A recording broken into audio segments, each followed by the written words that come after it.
This is a First Alert 7 weather day. Now an update from the First Alert Weather Center.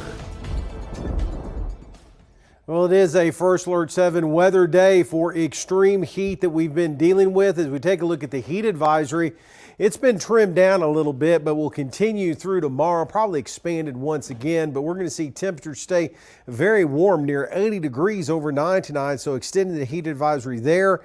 Also down towards Crane, over towards Kermit and Wink, and across portions of Brewster County, as we could see temperatures tomorrow 105 plus across the area.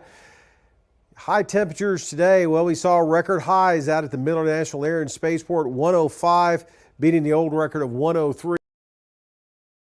1985, but look at these temperatures over towards Abilene, Sweetwater, and San Angelo, in excess of 110 earlier today. Got close 109 down at Rio Grande Village, but most areas did see temperatures 105 plus. And we're trying to cool off, still hanging on to some triple digits out towards the Monahans area and along the Rio Grande at the present time, as there's a little bit of breeze out there too across. Not expecting to get out of the 90s till after midnight tonight, and only around the upper 70s to near 80 on the overnight low, so possibly another record warm low temperature to start your Friday, and another hot one on the way to end the week. But then after that, some changes that we'll talk about here in a few minutes. Thank you, Tom. We'll have another look at your First Alert weather forecast in just a few minutes. But for now, I'm Lauren Munt with your news headlines. We're going to start tonight with some public safety news. The triple-digit temperatures combined with dry vegetation have led to ongoing wildfire threats across the state, which has prompted Governor Abbott to deploy additional resources to Texans. According to the Texas A&M Forest Service, wildfire activity is expected to continue to increase in the north and northwest regions of the state, with an expanding risk towards East Texas, the Eastern Hill Country, and Central Texas. These new resources include 4 Black Hawk helicopters with firefighting capabilities, paramedics, ambulances, and all-terrain vehicles. The state also requested additional aircraft support from the federal government. Those requests have not been filled due to lack of aircraft availability. I've got a traffic alert for you now. The city of Midland reports that July 2024 had the fewest crashes in a month going back several years. The city says there were 183 crashes in July. That is the fewest since January of 2021. Then there were 180. The number is also a significant drop compared to recent Julys, when there were over 210 crashes each the last 3 years. The yearly total for crashes is also on pace to be at its lowest since 2021. Keeping an eye on your money now, according to AAA, the statewide average for gas right now sits at $2.99 a gallon. That price is 6 cents less than on this day last week, and it's 47 cents less per gallon compared to this day last year. In the Permian Basin, Odessa is currently paying the state average of $2.88 for gas, while Midland is paying $2.93 a gallon for gas. Those prices sit at 10 cents cheaper than compared from last week and over 50 cents cheaper than a year ago. Looking in the community now today, the Domino's in Andrews hosted a fundraiser for a 6-year-old Vincent Hill, who was killed in a hit and run last week. After learning about the tragedy, the Domino's in Andrews decided to donate a portion of that money that gets made today to the Clear Fork Elementary Special Education Program. Hill was a nonverbal autistic child, but he had no trouble expressing his love for his teachers and his fellow classmates. And when I spoke with Vincent's mother and grandmother, she told us how much he loved his school, how much he loved being in the program, his teachers and his teachers' aides. So we thought, what better way to give back to Vincent in his honor than to give money to the SPED program at Clear Fork Elementary, which has helped him and other children in the community here in Andrews. If you want to donate, the fundraiser will run through tonight, and Domino's doesn't close until midnight, so maybe go grab a late night snack. Andrews ISD recently completed the renovations on the softball fields. Now they're starting the renovations on their baseball fields and tennis courts as part of the $56.7 million school bond. The baseball fields cost $2.9 million, and that includes new turf, fencing upgrades to the dugouts, new lighting, and a new scoreboard. The tennis court renovations will run $1.25 million and gets the district 3 new tennis courts, lighting, seating, and resurfacing of the old tennis courts. Both of the team's head coaches are excited for the changes, and benefits that they'll bring to their athletes. Getting the turf field makes life a whole lot easier on everybody. It saves a lot of time and manpower, a lot of time and money and water, which is very valuable out here. Seeing it now, they're seeing the bulldozers out there, they're seeing the trees go down, and everyone's like, it's going to happen. So just the excitement, and I think it just motivates them to try harder and do the rest. With the new renovations, the district is hoping to bring more tournaments and playoff games to their area in the future. It's a benefit for the kids that are coming, and that's what a lot of people really don't understand. You know, I'm going to be gone, but all of these great facilities are going to be here for the future and for the kids that are coming. So, you know, our kindergartners right now are going to reap the benefits of all these facilities, and that's what it's about, paying it forward. Phase 1 of the projects is expected to be completed this fall. More sports news for you now. Last year was a fantastic year for the Midland High Bulldogs, starting the season 8-0, which was their best start since 2013, and making the playoffs for the first time since 2018. Now the question heading into this season is, will they be able to be consistent for the second straight year? Jair Brooks Davis has the answer.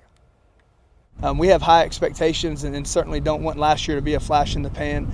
We want to build the kind of program that can do those kind of things and be competing for district titles at the end of every season, and eventually get to where we can break through. For Midland High to continue breaking through, it's going to start with senior captain Elijah McCoy, committed to UT El Paso and looking to bring some physicality at running back. I'm not afraid to hit. I'm going to go downhill. If you try to come at me, I'm going to come at you first, and we're going to see who wins. He wears the number 5, which is a special number in our program. It's voted on by his teammates, and so just to watch him really own that and represent that, and he wants to leave that jersey better than he found it. And so I expect another big year from Elijah. Stroman Bridges is committed to Army West Point. He returns at quarterback and believes that team chemistry will help the Bulldogs go further in 2024. We've just all been playing together for a real long time. A lot of us been playing together since before then. And just coming through your freshman year, our class has always been, I think we've always put in a lot of work in the weight room and out on the field, and I think it's just coming together for a real nice year. What separates Stro is that he works on the things that take no talent. He's a great leader. He practices with great effort. He holds his teammates accountable. He holds himself accountable. Pulele, I promise, will lead the offensive line. He holds several Division I offers, including Texas Tech, TCU, Oklahoma, among plenty others. You know, he's a national recruit, and he's going to get to play big-time college football, which we're really excited about, and he's going to take advantage of that opportunity. I mean, he's huge. I mean, 6'5", 320. I mean, it doesn't get much bigger than that. He's going to be a great player for us, but our right guard, Jet Garcia, he's a senior. He's a player. And Giovanni Allen at center this year, I mean, he's worked his way up. Cornell Hunt and Anthony Cobb will be other targets that Primus, Garcia, and others will block for. On defense, Darian Mitchell and Taj Harris will provide up front, while Ryder Miller leads a unit that brings toughness behind. We had Ethan Dominguez last year at the Dog, and Smiley's doing a great job at replacing him. Blade and Mike at the corners, they're just doing their job, and then we have new guys, Augustine Varela, replacing Adam Alvarado from last year. So, I mean, he's doing a pretty good job with that. Brito in the middle. The Bulldogs were close to winning the district title last year and are predicted to finish in 3rd place this year. But the players don't worry about those predictions. District is, I feel, it's in toss-up this year. It's anyone's game, I feel like.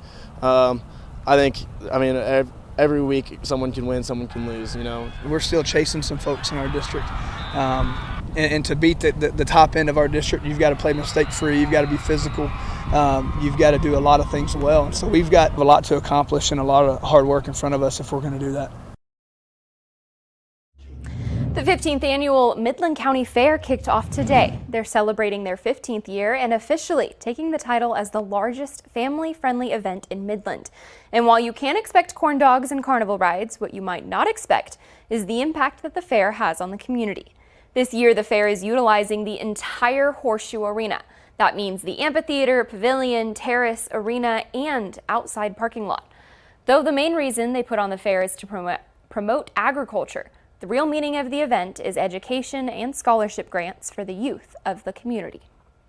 We have a lot of youth that participate, so whether it be competitive or whether it be in the capacity of helping to establish and manage a fair component, it goes a long ways into building that leadership and the initiative to provide value to the community and to give back to the community. So we're really proud of that aspect of it.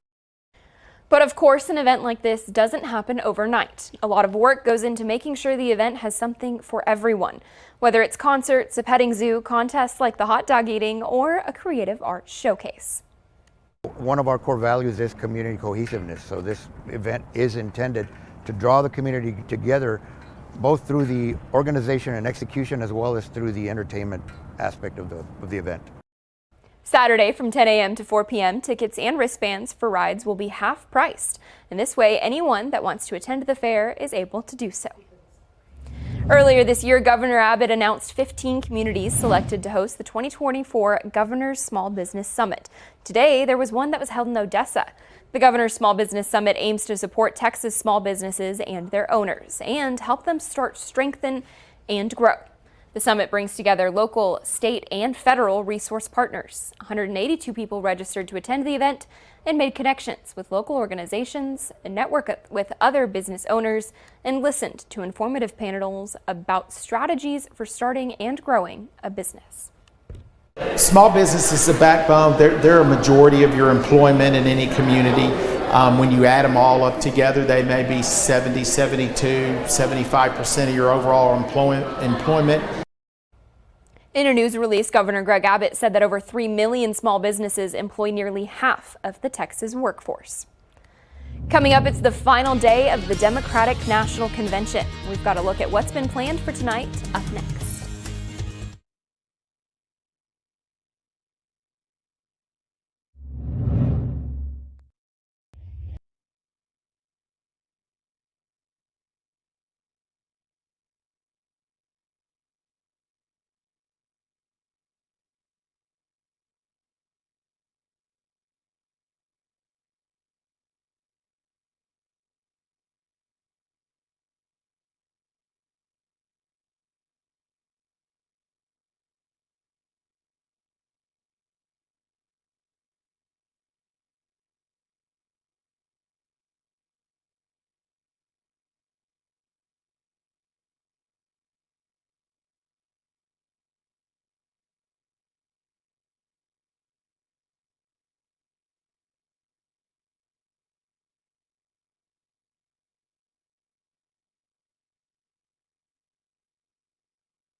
Vice President Kamala Harris is set to make history tonight when she accepts the Democratic Party's nomination for president. Skylar Henry reports from the Democratic National Convention in Chicago. The Democratic National Convention has been building all week to tonight when Vice President Kamala Harris takes the stage to accept her party's nomination for president.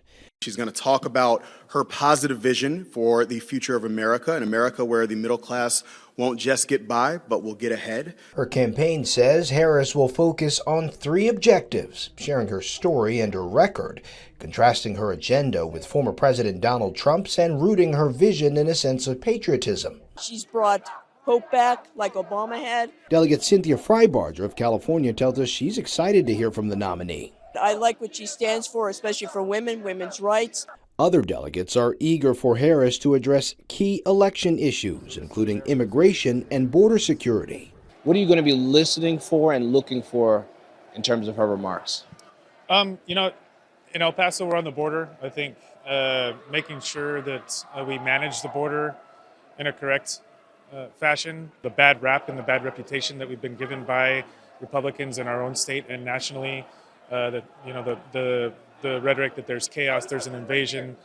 We need to counteract all of that. Also slated to speak tonight, Arizona Senator Mark Kelly, who'd been on the VP shortlist, and his wife, former Congresswoman and gun control advocate Gabby Giffords, as well as former Republican Congressman turned Trump critic Adam Kinzinger. Convention organizers say tonight's theme is For Our Future. Skyler Henry, CBS News, Chicago. We'll have a full recap of the DNC tonight on First Alert News at 10. Well, it is a First Alert 7 weather day for extreme heat expected to continue into tomorrow. We'll talk about that and show you some relief up next.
This is a First Alert 7 weather day.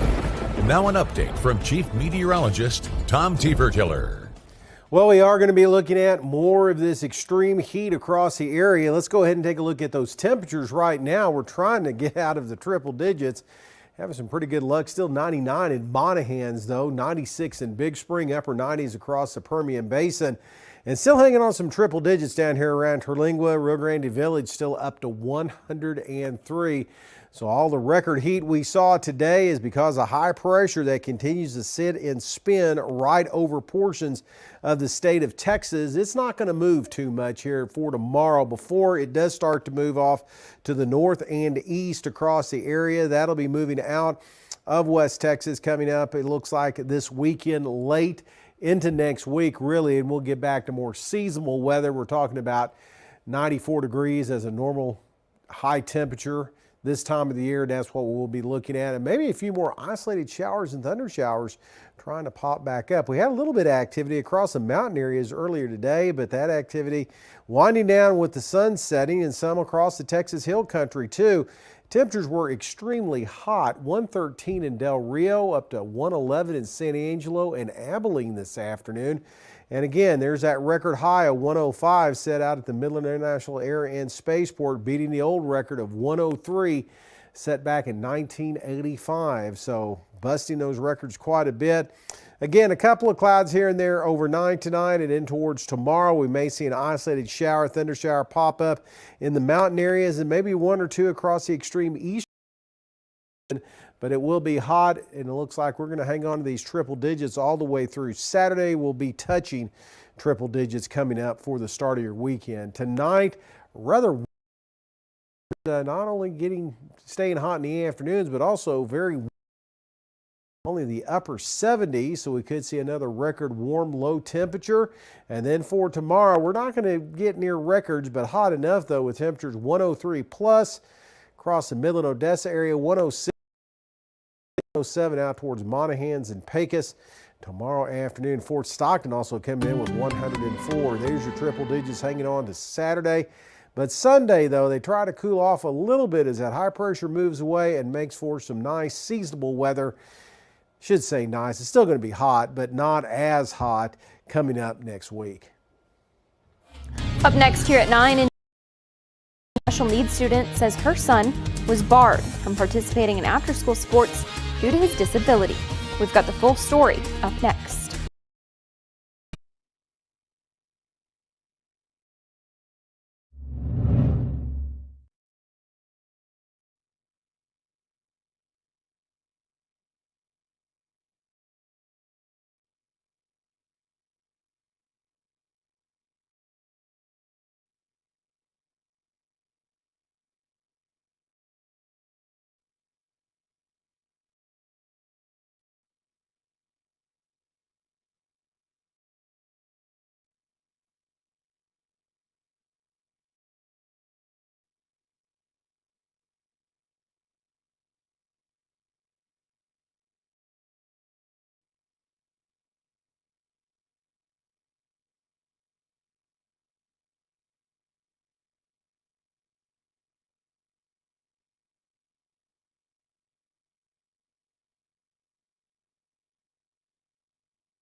In Texas, the mother of a special needs student says her son was barred from participating in after-school sports due to his disability. Her 7th grade son wanted to play on the football team, but the district has prohibited that from happening. Chaz Miller reports. Caden Walker just started 7th grade at Kleb Intermediate School last week. His mom, Elizabeth, described him as energetic, loving, and determined. And this year, he's determined to play football. What we were asking for was him to be able to participate in the practices and the drills, the running, be part of the huddle, be part of, carrying equipment. He's not been able to do any of that, according to his mother. She said they've had to sit in the stands for practice because her son isn't allowed on the field. Walker added that he's even passed a physical. The coach the other night at a meeting made a comment, and he said, I was really shocked when I seen Caden's physical come across my desk. I didn't think you would even want him to do athletics. That's very discriminating. Walker filed a formal complaint with the Texas Education Agency last night. Part of that complaint states, my son should be allowed to participate in extracurricular activities, even if he is just the water boy or timekeeper. This is what happens next. The TEA will review this and investigate it if they find the complaints valid. One option could be mediation. Klein ISD says they've made proper arrangements that the family is happy with. In a statement sent yesterday, before the formal complaint was filed, they said in part, "We work in partnership with our families. With this family, we work together to create a plan for our student to participate in athletic class in a safe way, which the family agreed to and supported." Additional comments as a result of the complaint being filed. Still ahead of that, might have once existed on the moon. We'll tell you about the in just a few minutes.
All right, Tom, before we go, I think you're going to find this really interesting. A group of researchers say that they've found signs that an ocean made of magma was once on the moon. The lunar lander, I don't know what that says. Chandrayaan-3 landed on the moon's south pole last August, exploring an isolated area where no craft had touched down before. The scientists say that they found an area that was once covered in an ocean of liquid molten rock. And that could mean the magma ocean existed when the moon formed about 4.5 billion years ago. The research was published Wednesday in the journal Nature. Yeah, it's amazing all these countries now sending probes to the moon to orbit and everything. There's even a private American group that's about to do it and have some type of lander associated with it. They're hoping to get that up there next year. So quite a space race to the moon once going on again. That would be lots of fun. Would you go to the moon if you had the opportunity? If I could survive the space flight, yes, I would. I think going to the moon would be cool. I'd rather go up to the moon than go down in the ocean. I think the ocean is much scarier than the moon. Very scary and dark. Exactly. The moon's a lot brighter.